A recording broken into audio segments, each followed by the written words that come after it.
Set. Hey, testing, testing. One, two, three. Hey, y'all. This is your tech homeboy. Let me check my. Let me check the YouTube. Make sure we're good. This is my first time shooting like this using OBS. I did test it out and it went well, but I'm going to confirm again now. Check my YouTube. Make sure we're still good. Let me see. Looks like we're good. Yeah, it's going. Cool. All right, we're going to get this thing kicked off, man. I'm not going to take too much of y'all time today. We're going to talk about how to make some good money in North Texas. So if you're in North Texas, this video is for you.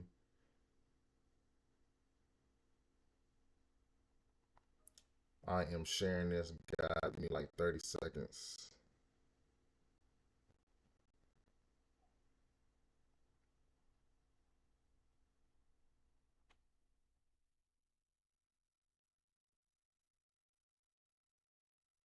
All right. Cool. Yeah, I actually like this, man. I've been wanting to do this for a while, and I was like, I don't really have a platform for it, but we good now.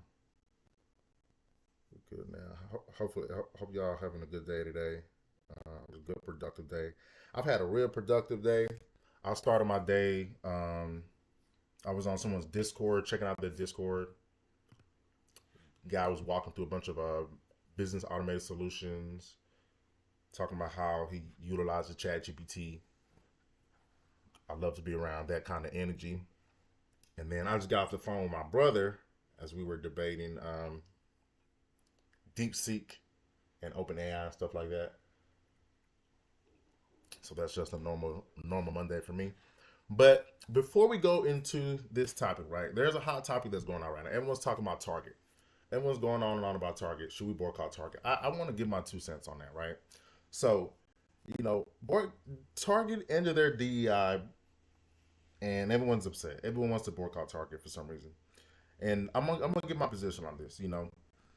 I thought a lot of people, I thought a lot of black people shopped at Target because let me actually, I'm not even gonna get on that. We're gonna make that a whole separate video. All right, we're not even gonna get into that. So if you're here for leveraging North Texas growth for business opportunities, you are here on your lunch hour. I appreciate you for being here. We're not gonna take too much time. All right. So I put up a poll on Facebook. Everyone voted for this to be the title. So this is the title. Our agenda for today is we're gonna go through a couple slides showing the demographic trends and the population influx is going on. We're going to go into a little bit more detail on that. And then we're going to talk about the services to offer as a result of this change, how to stand on business, and then the next workshop. What can you expect after this? Because I will have a workshop after this going into detail about how to use AI for your business, how to register your business, and how to get the operations flowing smoothly so you can go on with your day. Now, the audience when I made this was for people who are already working professionals. So if you're a working professional, you're trying to figure out how to make an extra, 20, 30,000 during the summer, or you're trying to figure out how to make an extra 5,000 a month. Um, these slides are really targeted for you, assuming that you have already assuming that you're a working professional. You have the weekends free, you have your evenings free, or you have, if not the weekends, you have some days of the week free and you have your evenings or your mornings free. So I was thinking about you as the normal working professional, maybe even have a little bit disposable income. All of these are assumptions that I took as I created this presentation. And then if you're not a working professional, that's fine. If you want to get out there and start a service business full time, or be the laborer yourself out there servicing people, this is a perfect slide for you. I'm definitely gonna give you some insight on a lot of useful information. All right. So a lot of people are moving to Texas. I think everybody knows that. A lot of people are moving to Texas from all over the place. Definitely, Illinois is a huge place where people are moving to Texas. A lot of people from Chicago are out here. A lot of people from Florida are coming out here as well. California, you see, is the number one most moved from state. It almost totals the sum of all the other states. So it's a lot of people from California out here. And y'all let me know, have you met a lot of people from California? A lot of people I meet in my neighborhood when I go around, when I go do my business, it's people from Illinois. It's a lot of people from Chicago, and a lot of people from Louisiana. Those are the two states, or parts of the country who I run into the most. People from Chicago and people from all parts of Louisiana.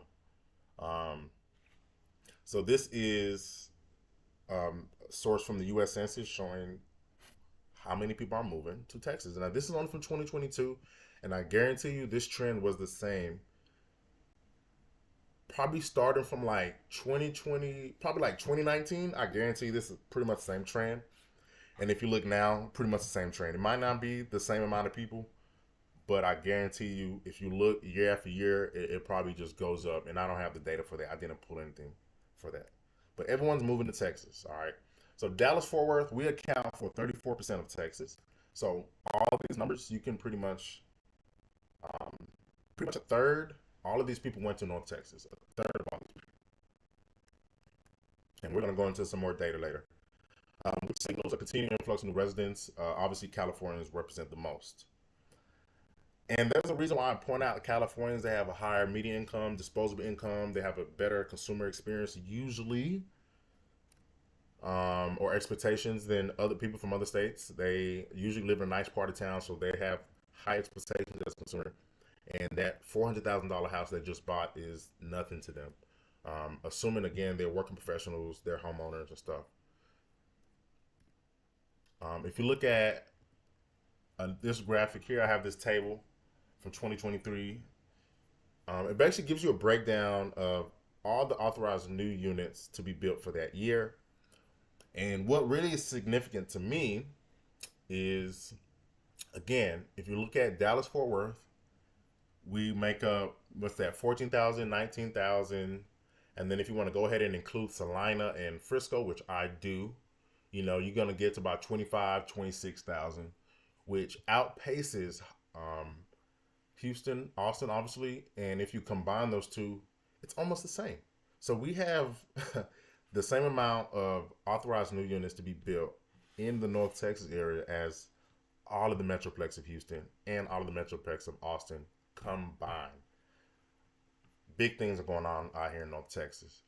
The significance of this third column is that you see the percentage of those units to be multifamily. So whether it's, I don't think it includes duplexes, but definitely apartments, you get to see like how much of our resources are being dedicated to apartments. So Dallas is 80% apartments. That is a lot. Definitely a lot. Salina, 26%. We know that it's a lot of new homes being built out there. Frisco, 70%, definitely a lot higher than I would have guessed. Fort Worth, half of them are apartment units. So just something to consider for me in my industry, packing and moving, to know how many of these people are actual homeowners. So that is my target market. And when we get into our future workshops, and I will give you a preview of the future workshops and the next workshop we're going to have, I'm going to go into more detail on my business, on how I operate my business, my expenses, my expected income, and how I use ChatGPT to operate that business. Let me check the chat. Make sure I ain't got no questions in the chat. Make sure you hit the like, share, and subscribe. Let me know if you're enjoying this. I don't see any comments in the chat yet, so we're gonna keep it rolling. Again, similar table shows the county breakdown, how many new units over a 3-year period. And Dallas is just killing it, as you can expect. Collin County, we're killing it. All this is the same North Texas area. Collin County, Dallas, Tarrant County, we're killing it. I mean, if you live in North Texas, all these people you can influence and solicit to. So you got 63,000 in Collin County, 60,000 in Dallas, and 56,000 in Tarrant County. All of this is 20-minute drives in each direction. So we're going to go to the next slide. This is pretty self-explanatory. So cities like Houston, Austin, and Dallas lead in new residential units. Significant percentage being multifamily housing, highlighted an increase in renters. So that's good to know, depending on what service you plan to provide. And then counties such as Collin, Travis, and Denton are experiencing strong suburban growth and maybe underserved. And if we go back here, yeah, going on. Another table highlighting that the Metroplex of Dallas-Fort Worth in top right-hand corner makes up a third of the growth in the last 3 years, and this pace is pretty much the same. So whenever you're looking at any migration numbers, you can pretty much safely assume with about 90 to 100% accuracy that Dallas-Fort Worth represents a third of that growth. In 2023, we made up 27% of the state, despite us being responsible for 34% of the growth. So we are definitely outpacing our share of Texas.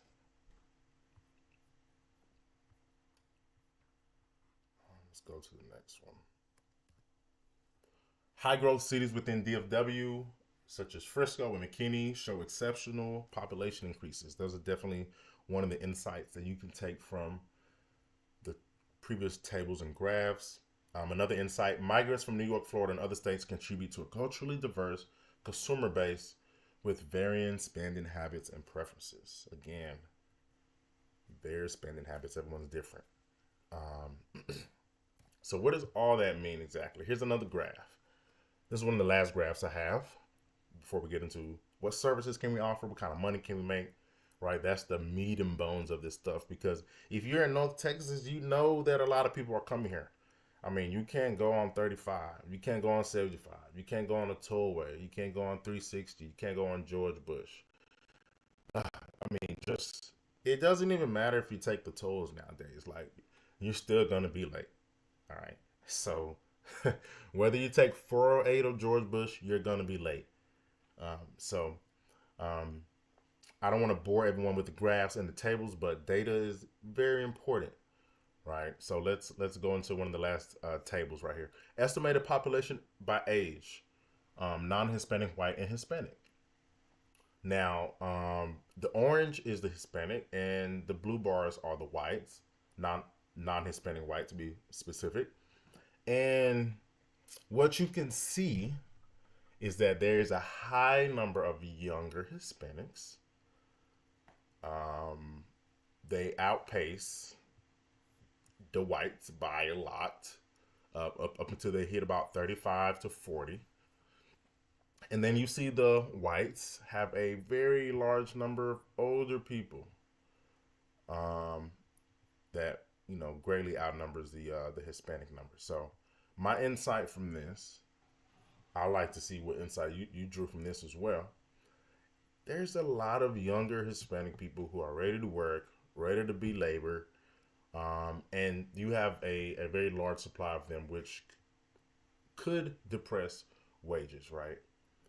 And then, a lot of people, you've probably heard the discussion about the white birth rate. Yeah, definitely. I would be concerned if I was a racist white person too, because you're dwindling. And if you're in Texas, if you are in DISD, I saw these numbers about 10 years ago. Hispanics made up about 60 to 70% of DISD schools, Dallas ISD, from grade 0, or I guess preschool, to like 8th or 9th grade when I was looking at the numbers. 60 to 70%. So that lets you know that in about 10 years, at that time, I knew in about 10 years, Hispanics will be the majority of the DFW Metroplex. Definitely Dallas, definitely the city of Dallas, right? So, the data just points out all this, the obvious stuff. And like I said, one of the insights is that young Hispanics outnumber non-Hispanic whites, indicating a growing labor pool and youthful demographic. A large portion of the Texas population is 25 to 45. So that their prime, you got to think about what service or goods am I going to offer to this to this age group that makes up the majority, that makes up the largest part of the age groups in Texas.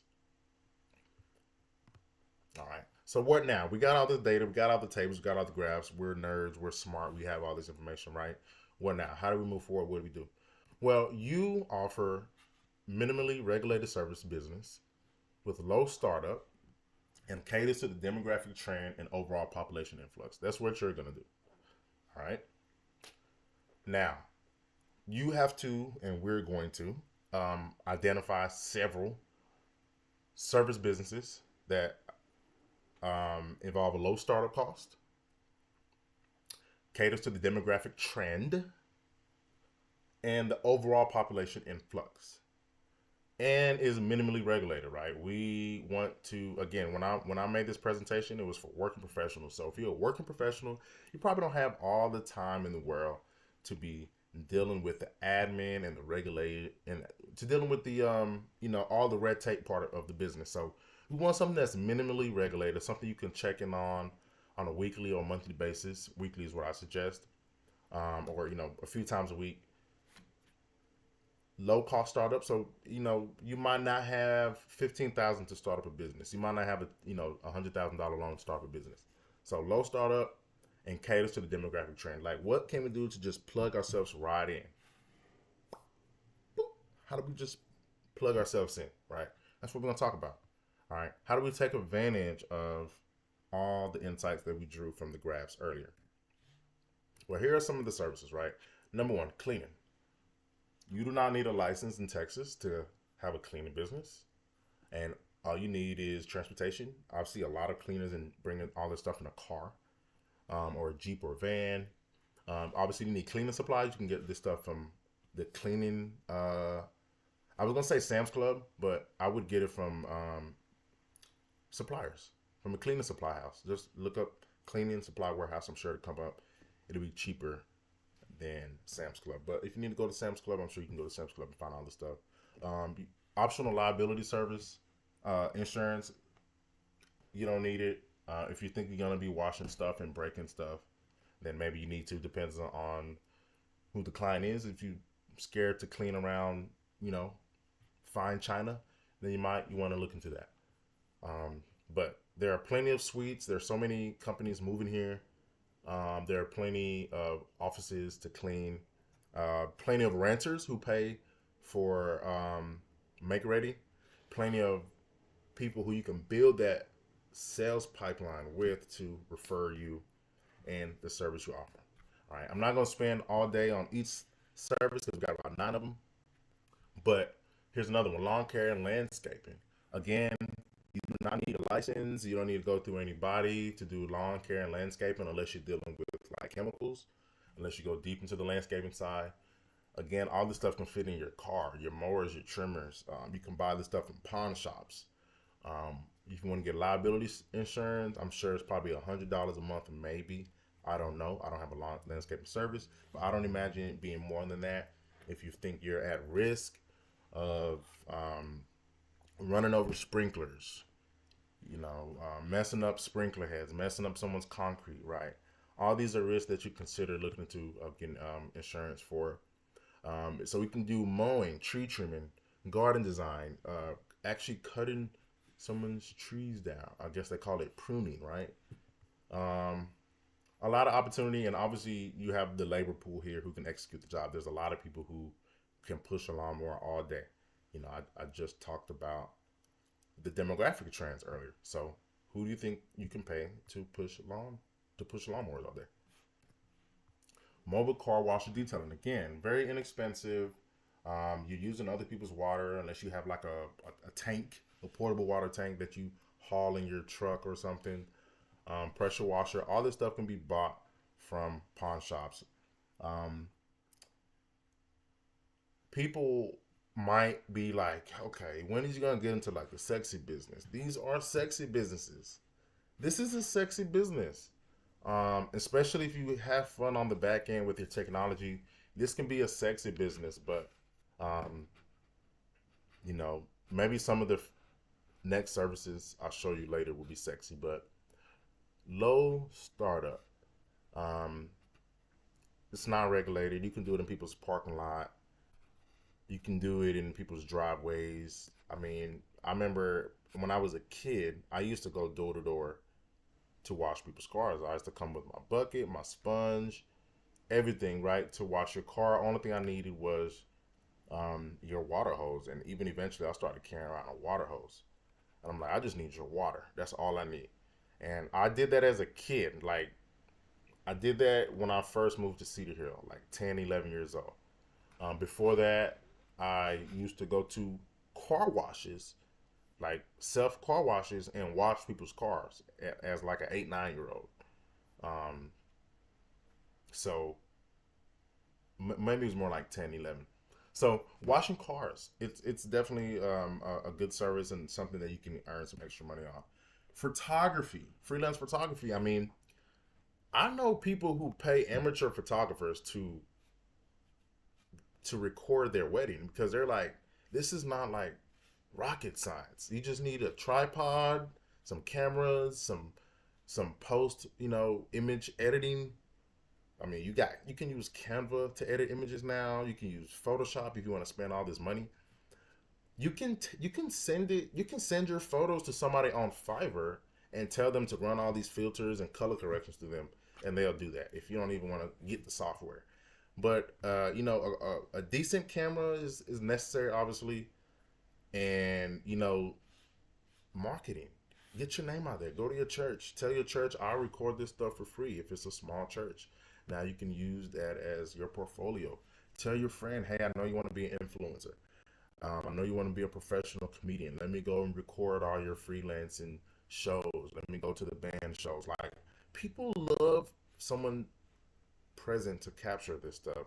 So you can build your portfolio up this way, and I guarantee their demand is high. All these people, everything needs to be Instagrammable. So if it's Instagrammable, somebody has to capture this stuff.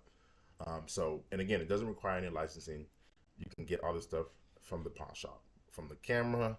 You can afterpay it. Best Buy, freaking credit payments on it, 12-month no interest. I mean, there's just so many ways to get the technology, so many ways to build your portfolio, and so many ways to capture a client.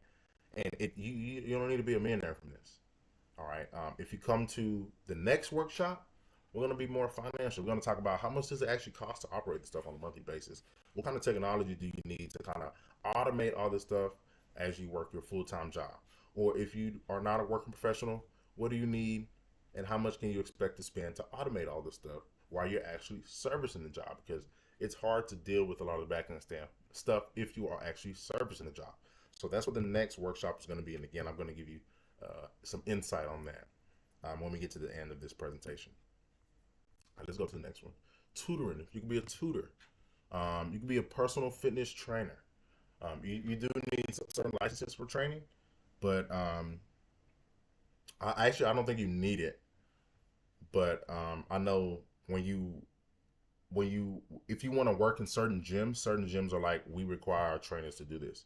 But if you want to just do your own thing, you don't need certifications. Um, you can do weight loss programs. You can help someone with a dietitian plan. I know a lot of people who have these dietitian plans that created through ChatGPT. It's really cool. You can do group classes. Of course, it can be in person, it can be virtual. I mean, there's so many opportunities here. And shout out to their brother for getting his health right.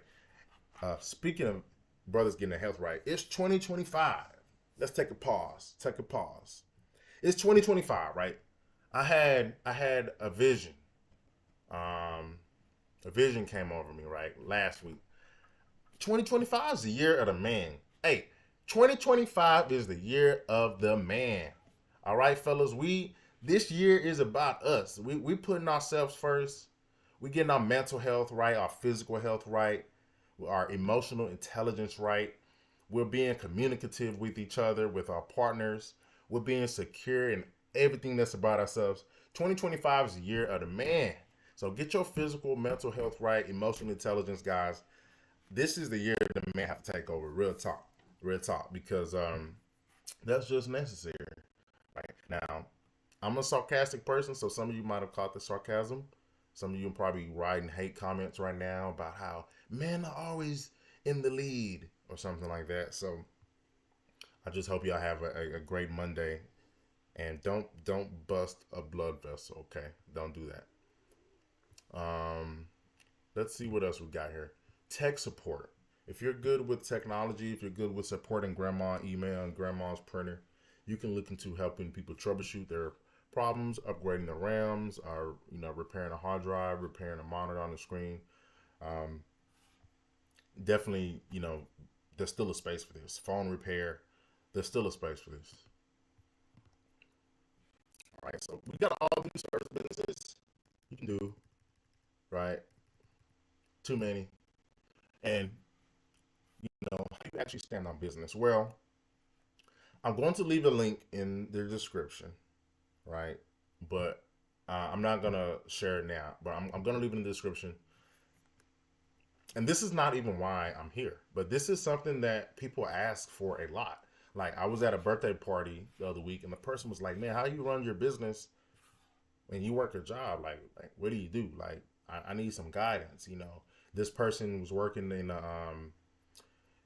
home repair company, and he wanted to offer his own services, leveraging a lot of the tools from that company.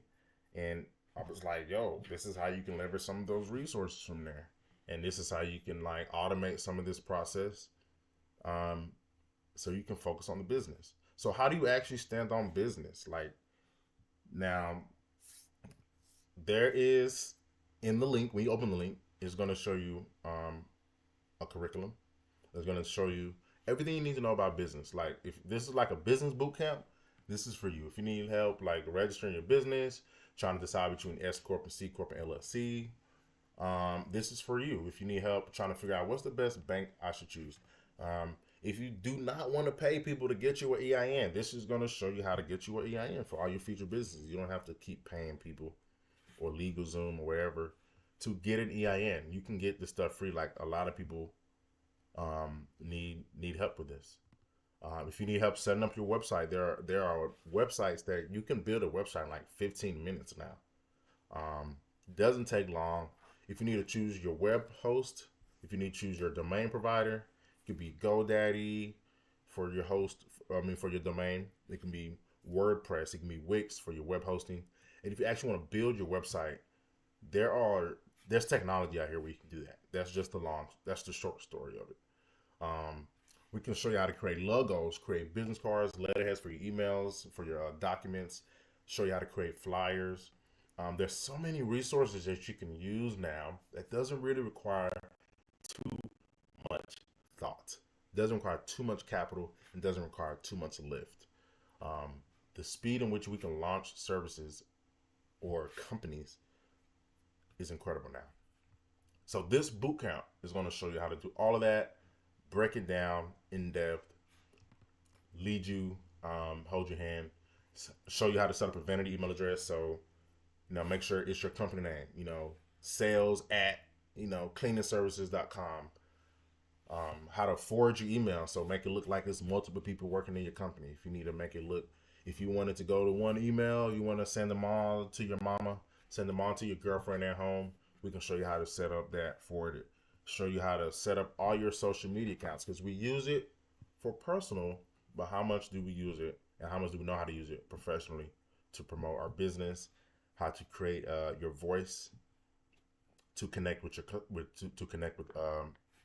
potential customers, and how to link and integrate all those things and automate the posting. And not only automate the posting, but make each posting unique for the platform as well, because we know Facebook and Instagram posts do not look alike. So this business bootcamp breaks all that down, and I'm going to dive into some of it in our next workshop. I'm going to show you personal use cases for my business as well, how to use AI for writing, graphics, social media, how to study your competitors, right? I'm big on market research, seeing what my competitors are out here doing. It's a workbook as well. So if you are a person who's big on like workbooks, writing stuff down, actually having like order, like, okay, if you're big on that, order, writing stuff down, actually having like instructions to get your stuff done, checklist and stuff, like it's like crap all around me. It's even virtual stuff. that I use. Like if you're big on that and you need like a checklist, book, somebody hold your hand.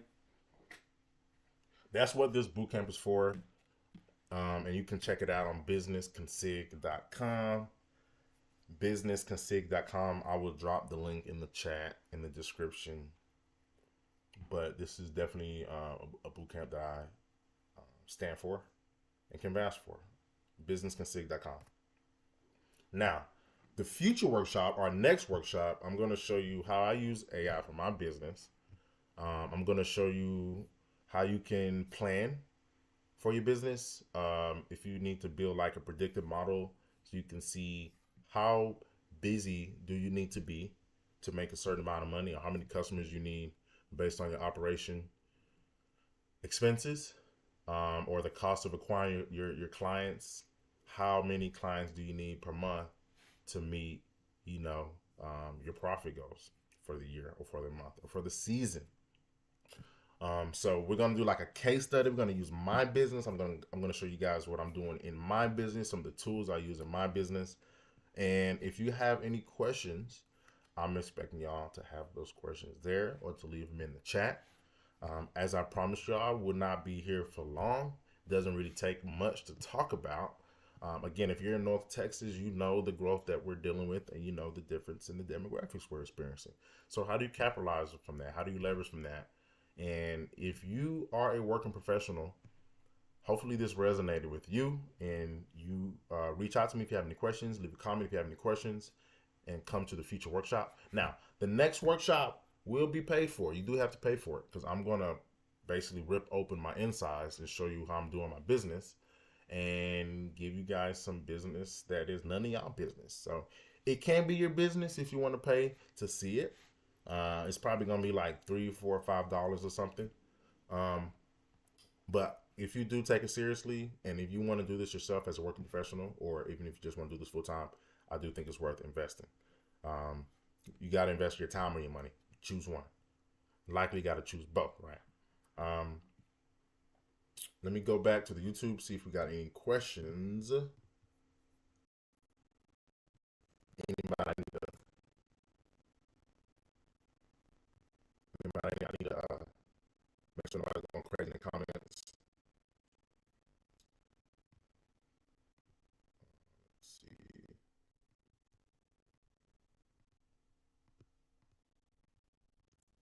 Whenever I use Windows Edge, right? So this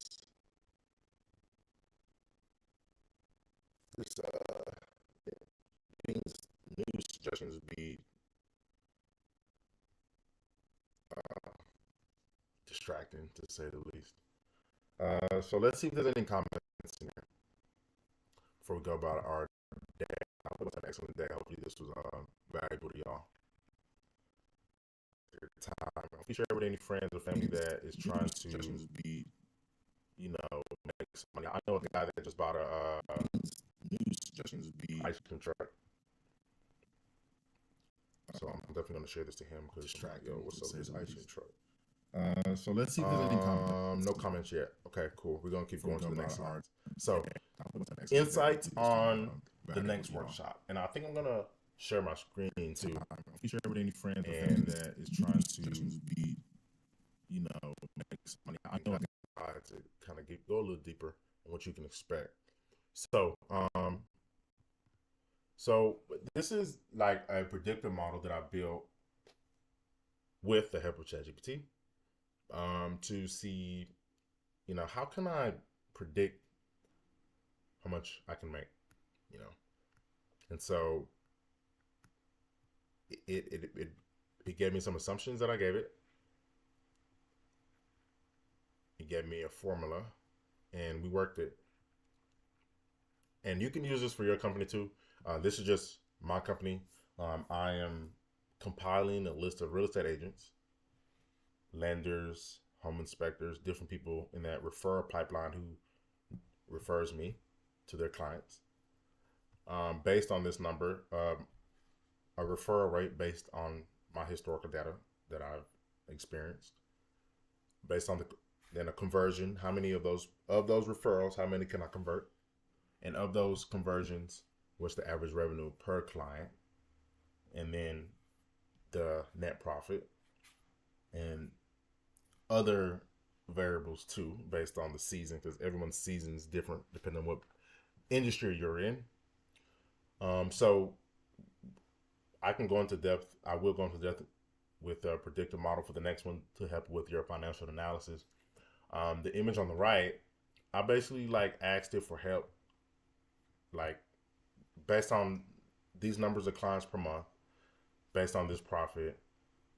If I wanted to have a partner with 20% equity that's receiving quarterly profit payouts, what can we expect? And so that basically helps me like create a baseline to know, okay, is this actually like a valid or feasible business idea to keep up with the cost of the operations, right? So it gave me this response. Here's a simple table showing the quarterly payout for your financial manager at 10, 15, and 20 clients per month based on 20% profit share before taxes. So it gave me that in the table, and then it gave me some assumptions as well. So there's different predictive models you guys can make if you're trying to figure out how to create partnerships with people based on equity, and you guys decide like, is this business that we're even thinking about going into business to do? Is that even a feasible business? Like, can we even pay the operation expenses? And if you guys can visualize 5, 10 clients a month based on whatever information you give it, like you can actually build a predictive model and help with some of your forecast. And if you need a pitch to some of your friends or family, like you can pitch to them. You can use this to pitch. Like, yo, yeah, I know I've been cleaning cars for 2 years and all I really need is 20 cars a month to do this business, to scale my business how I want to. So a lot of different ways you can use it. You can use it for visual brainstorming. So you give it a bunch of prompts. You want to go through different logo ideas. You can develop different logos ideas with ChatGPT or any OpenAI product really that has image creation. So here's some images that I came up, and when we go through the workshop, I'll show you what I told it to spit out some of these images. And not just what I told it, but how I worked through it and how we worked with each other, right? Because that's crucial. You can't just tell it to do something and we'll spit out stuff for you, but really you want to like massage it and have a conversation with it to get what you really want, so you can be unique, right? Because if not, then everybody will be just creating the same stuff. And that you can definitely be lazy with it if you want to, but I don't advise that. So it helps with visual brainstorming. You can tell it all different kind of terms and phrases that you have for your business, and then go through different iconography you have in mind, and it'll give you a lot of different concepts, right? And then from those concepts you go, and then you know how to maybe give it to an actual designer if you want to pay somebody to design it, or if you're just satisfied with one of these, you can go with one of these. But there's so many different options you can do that doesn't take long at all. This is something else. This is like a rustic tradition of Heartland America versus like modern Heartland America. So I was playing around with different iconography, and you'll see why in the next workshop why I'm messing around with this. And yeah, that's it, man. That's the end of the presentation, y'all. If y'all have any questions, any comments, please leave in the comment section. I hope y'all are around for the next workshop as I go into depth on how I use ChatGPT. It's your tech homeboy. Peace out, y'all. Make the best of your Monday.